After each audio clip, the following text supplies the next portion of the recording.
幫猩猩相睇，同爸爸相認。我覺得他們一定會相認。他一想看，讓 Coco 多看一下。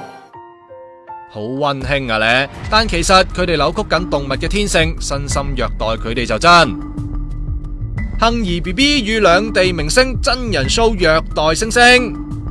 大陸熱播嘅湖南衛視真人 show 揾中港台6個明星，囧囧胡杏兒都有份噶，主要係嚟照顧動物，好有兼力噶咧。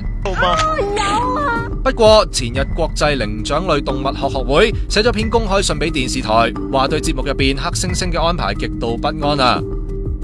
原來主角黑猩猩 B Coco 所謂嘅開口笑、雙腳站立仲係咁拗痕，其實係不安嘅信號。節目仲安排明星帶佢去買衫，佢驚到不斷咁掙扎，仲咬傷人。但係節目淨係 focus 喺明星為咗安撫 Coco 而放棄比賽，漠視 Coco 嘅痛苦啊！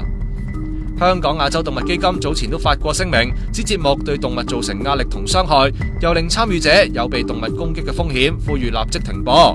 世界動物園暨水族館協會都強烈譴責節目違背動物天性，唔人道又誤導。